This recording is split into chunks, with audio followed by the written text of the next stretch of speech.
வணக்கம். 3 மணி செய்திகளை விரிவாக பார்ப்பதற்கு முன்பாக இந்த நேரத்திற்கான தலைப்புச் செய்திகளை பார்க்கலாம்.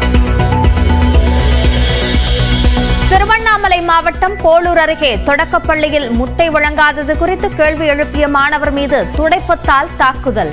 நியூஸ் 18 தமிழ்நாடு செய்தி வெளியிட்ட நிலையில் சமையலர் உதவியாளர் பணியிடை நீக்கம்.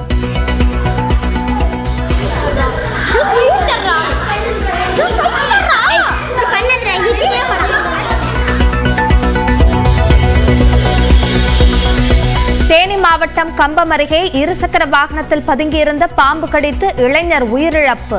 வாகனம் சென்று கொண்டிருந்த போது திடீரென வெளியேறிய பாம்பு கடித்ததால் சோகம்.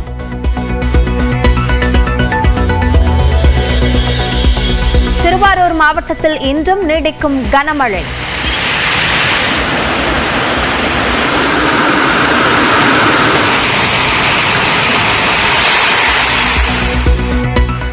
நாமக்கல்லில் 2வது நாளாக மழை பெய்வதால் குளிர்ச்சியான சூழல்.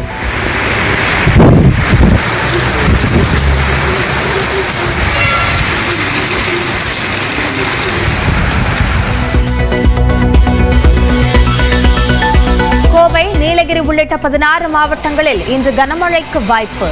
நெல்லை, தூத்துக்குடி, குமரி, தென்காசி மாவட்டங்களிலும் கனமழை பெய்யும் என வானிலை ஆய்வு மையம் கணிப்பு.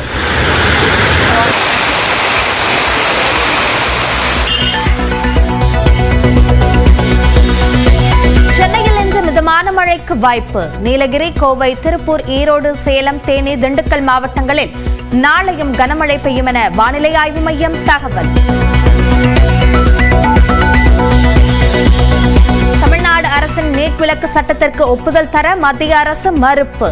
வரும் 9ஆம் தேதி அனைத்துக் கட்சி கூட்டம் என முதலமைச்சர் மு க ஸ்டாலின் அறிவிப்பு. மாணவர்களுக்கு பெரும் பேரடியாக ஒன்றிய அரசு நமது நீட் விலக்கு சட்டத்திற்கு ஒப்புதலை மறுத்துள்ளது என்ற வருந்தத்தக்க செய்தியை இந்த பேரவையில் கனத்த இதயத்துடன் தெரிவித்துக் கொள்கிறேன்.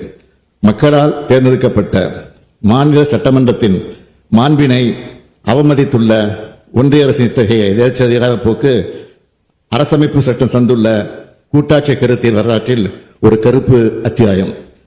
நமது மாணவர்களுக்கு நீட் தொடர்பான அனைத்து கட்சி கூட்டம் நாடகம் என எடப்பாடி பழனிசாமி குற்றச்சாட்டு. தனது தவறை திமுக அரசு மறைக்க பார்ப்பதாகவும் பேட்டி. மக்களை ஏமாற்றுவதற்காக, இளைஞர்களை ஏமாற்றுவதற்காக ஒரு நாடகத்தை அரங்கேற்றினார். அனைத்து கட்சி கூட்டம் என்ற ஒரு நாடகத்தை அரங்கேற்றிருக்கிறார். ஏன்னா தேர்தல் வந்தா போய் மக்கள்கிட்ட கேட்கும் போது இதை கேள்வி கேட்பாங்களே.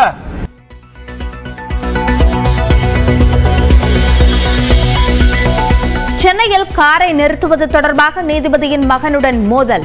நடிகர் தர்ஷனை கைது செய்த ஜே நகர் காவல் நிலைய காவலர்கள்.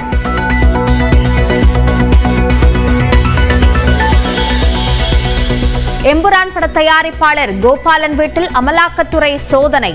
கோகுலம் சிட்பண்ட் முறைகேடு புகாரில் நடவடிக்கை என தகவல்.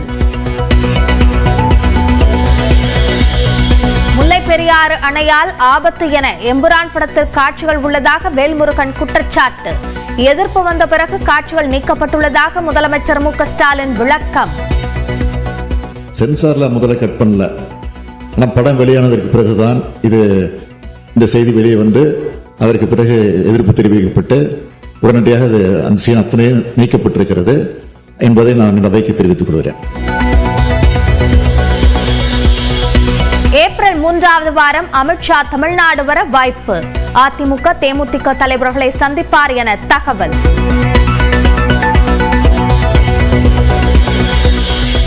சேலம் மாவட்டம் தலைவாசல் அருகே கொள்ளையடிக்க வீடு மாறி சென்ற கொள்ளையர்கள் மன்னிப்பு கேட்டுவிட்டு செல்போனை பறித்துக் கொண்டு தப்பினர். மருதமலை முருகன் கோயிலில் கோலாகலமாக நடந்த குடமுழுக்கு. அரோகரா முழக்கத்துடன் பல ஆயிரக்கணக்கான பக்தர்கள் சாமி தரிசனம்.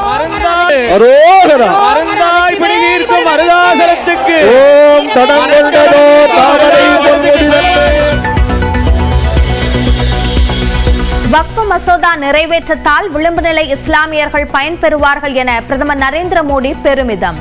எதிர்த்து வழக்கு தொடரப்படும் என திமுகவை தொடர்ந்து காங்கிரசும் அறிவிப்பு. வக்ஃப் மசோதாவை கண்டித்து தமிழக வெற்றிக் கழகத்தினர் போராட்டம்.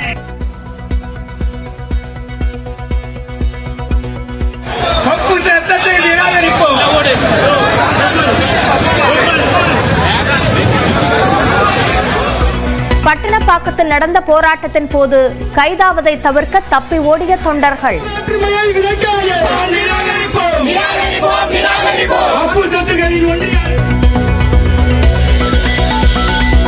தாய்லாந்தில் மியான்மர் ராணுவ தளபதியை சந்தித்த பிரதமர் நரேந்திர மோடி நிலநடுக்க மீட்பு மற்றும் நிவாரண பணிகளுக்கு தேவையான உதவிகள் செய்யப்படும் என உறுதி.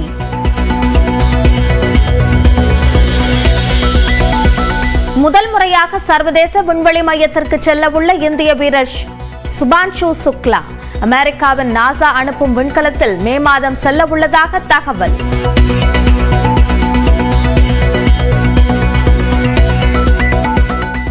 பாஜக மாநில தலைவர் அண்ணாமலை கோவையில் செய்தியாளர்களை சந்தித்து வருகிறார். அதனை நேரலையில் பார்க்கலாம். மதத்தை சாராதவங்க அட்வொகேட்டா இருக்கிறாங்க, ஒரு சகோதரியா இருக்கிறாங்க, ஒரு எக்ஸ்பர்ட்டா இருக்கிறாங்க, ஒரு சுப்ரீம் கோர்ட் லாயரா இருக்கிறாங்க, சட்டத்தை பத்தி தெரியும், அவங்க எல்லாம் இன்னைக்கு வர முடியும். இதை வேண்டுமென்றே தமிழகத்தில் திமுக போன்ற சில கட்சிகள் ஐயோ இஸ்லாம் மதத்தை சாராதவங்க எல்லாம் கொண்டு வர்றாங்க, அது கிடையாது. அதே போல சென்ட்ரல் வக்ஃப் கவுன்சில் அவங்க வேலை மாநிலத்தில் இருக்கக்கூடிய வக்ஃப் போர்டை மேனேஜ் பண்றது. அதிலும் இஸ்லாம் மதத்தை சாராதவங்க இருக்கலாம், எந்த தப்பு இல்லை. ஆனா முட்டாவாளி இஸ்லாம் தான், ஏன்னா அவங்க தான் இந்த வக்ஃப் சொத்தை நிர்வகிக்கக்கூடிய தன்மை இருக்கு. அப்படி இருக்கும் பொழுது இது கிறிஸ்தவ சகோதர சகோதரிகள் பெருசா பாராட்டி இருக்கிறாங்க. காரணம் என்னன்னா அவங்களுக்கு ஒரு பெரிய வரப்பிரசாதம் செக்ஷன் 40 செக்ஷன் 108 ரெண்டுமே இன்னைக்கு ரிமூவ் பண்ணிருக்கோம். ஒரு கிறிஸ்தவ சர்ச்சினுடைய சொத்துக்களை இன்னைக்கு வக்ஃப் போர்டு அவங்களுடைய சொத்துன்னு பல இடத்துல எடுத்திருக்காங்க. அப்ப அந்த கிறிஸ்தவ மதத்தை சார்ந்தவங்க எங்கேயுமே போய் திரும்ப வாங்க முடியாது, காரணம் ட்ரிபியூனல் அப்பீல் போக முடியாது. இன்னைக்கு அந்த செக்ஷன் 40 செக்ஷன் 108 தூக்கி இருக்கும். அதனால் எல்லா விதமான சகோதரர்கள், குறிப்பா இஸ்லாமில் இருக்கக்கூடிய பெண்களுக்கு இன்னைக்கு நம்ம முதலா சொல்லியிருக்கோம், பெண்களை சார்ந்த என்ஜிஓ அவங்களுக்கு நிதி உதவி, மைக்ரோ பினான்ஸ் இதெல்லாம் செய்யணும். இதெல்லாம் இந்த வக்ஃப் சட்டத்தில் வந்திருக்கக்கூடிய திருத்தம். அதே போல பேக்வர்டு கிளாஸ் முஸ்லீம் அவங்களுக்கு மரியாதை, ஷியா சுன்னி சகோதர சகோதரிகளை தாண்டி புதுசாக அகா கான் போரா முஸ்லீம் சொல்ல கொண்டு வந்திருக்கோம். அப்படி இருக்கும் பொழுது ரொம்ப ஏற்புடையதாக எல்லா மக்களும் ஏற்றுக்கொண்ட, யாருக்கும் எதிராக இல்லாத ஒரு சட்ட திருத்தத்தை லோக்சபால ராஜ்யசபால கொண்டு வந்து இந்திய மக்களுக்கு நாங்கள் சமர்ப்பித்திருக்கின்றோம். இதுல பத்திரிகை நண்பர்கள் கவனிக்க வேண்டியது நம்முடைய என்டிஏ கூட்டணியில இல்லாத கட்சிகள் ஓட்டு போட்டிருக்காங்க, நல்லா கவனிக்கணும். குறிப்பாக நவீன் பட்நாயக் அவருடைய கட்சி விப்பு கொடுக்கல, மனசாட்சிப்படி ஓட்டு போடுங்க. ஜெகன்மோகன் ரெட்டி அவங்களுடைய ஒய்எஸ்ஆர் கட்சி விப்பு கொடுக்கல, மனசாட்சிப்படி ஓட்டு போடுங்க. நம்முடைய என்டிஏ கூட்டணியை சாராத கட்சிகளும் வாக்களிச்சு லோக்சபால 288 ஓட்டுகள், ராஜ்யசபால 125 ஓட்டுகள் நமக்கு கிடைச்சு ரொம்ப கம்ப்ளீட் மெஜாரிட்டியோட நல்லா ஜெயிச்ச சட்டம் வந்திருக்கு. அதனால் தமிழகத்தில் நம்முடைய மாண்புமிகு முதலமைச்சர் ஐயா மு க ஸ்டாலின் அவர்கள் சும்மா இந்த மைனாரிட்டி சமுதாயத்தில் பயத்தை ஏற்படுத்துவது மட்டுமே முழு நேர வேலையா வச்சிருக்கிறாங்க. சும்மா பயத்தை ஏற்படுத்தும், இதை புடுங்கிட்டாங்க, அதை புடுங்கிட்டாங்க. இன்னைக்கு மைனாரிட்டி சகோதர சகோதரிகளை எம்பவர் பண்ணிருக்கோம், அவங்களுக்கு நம்பிக்கை கொடுத்திருக்கோம், அவங்களுக்கு உரிமை கொடுத்திருக்கோம். அப்படி இருக்கும் பொழுது எப்படி இது இஸ்லாம் மதத்திற்கு சகோதரர்களுக்கு எதிரான ஒரு சட்டமாக இருக்கும்? அதனாலதான் கொஞ்சம் விலாவரியாக நம்முடைய பத்திரிகை நண்பர்கிட்ட பேசுறோம். அன்பு சொந்தங்களே, அது மட்டும் இல்ல, இன்னைக்கு மொத்தம் இருக்கக்கூடிய 39 லட்சம் ஏக்கர் வக்ஃப் போர்டு கீழ் இருக்கிறது. சம்பாதித்த வருமானம் 126 கோடி. இது தமிழ்நாட்டில் ஹெச்ஆர்என்சி டிபார்ட்மெண்டோட மோசமா ஃபங்க்ஷன் ஆயிருக்கு. மொத்தமாக போன ஆண்டு சம்பாதனை வக்ஃப் போர்டு 126 கோடி. சச்சர் கமிட்டி மன்மோகன் சிங் ஐயா போடும்போது என்ன சொன்னாங்கன்னா, ஒரு வக்ஃப் போர்டை முறையாக நிர்வாகம் செஞ்சா 10,000 கோடி ரூபாய் சம்பாதிக்க முடியும். ஆனால் இன்னைக்கு எல்லாமே லாங் லீஸ்ல கொடுத்து, தமிழ்நாட்டில் நான் குறிப்பா சொல்றேன், ஒரு சப் இன்ஸ்பெக்டர் திருநெல்வேலியில கொண்டாங்க. எது கொண்டாங்க? சமீபத்தில் ரிட்டையர்ட் சப் இன்ஸ்பெக்டர் எது கொண்டாங்க? வக்ஃப் பிரச்சனை, வக்ஃபுடைய சொத்தை ஒரு திமுக காரை அபகரிச்சு வச்சிருக்கிறான்னு சொன்னாங்க. அதை எதிர்த்து கேள்வி கேட்டதற்காக அவர் படுகொலை செய்யப்பட்டார். இன்னைக்கு ஏன் திமுக அதை எதிர்க்குது? பாதி ஊர்ல வக்ஃப் ப்ராப்பர்ட்டியை திமுக காரை அபகரிச்சு வச்சிருக்கிறான். அவன் அந்த ப்ராப்பர்ட்டியில வரக்கூடிய நியாயமான சொத்தை வக்ஃப் போர்டுக்கு அந்த பணம் போகுது. அதனாலதான் வெறும் 126 கோடி ரூபாய் தான்.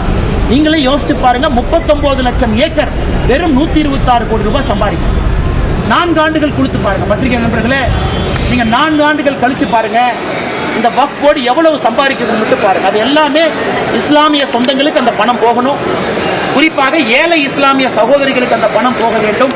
அதனால் நிச்சயமாக இந்த அற்புதமான சட்டத்தை கொண்டு வந்ததற்காக பாரத பிரதமர் நரேந்திர மோடி அவர்களுக்கு தமிழக பாரதிய ஜனதா கட்சி சார்பாக நாங்கள் பாராட்டுகளையும் நன்றிகளையும் வாழ்த்துக்களையும் தெரிவிச்சுக்கிறோம். 2வது முடிச்சோம் கேள்வி வரணும். 2வது மருதமலை கும்பாபிஷேகம் இன்னைக்கு நடந்தது.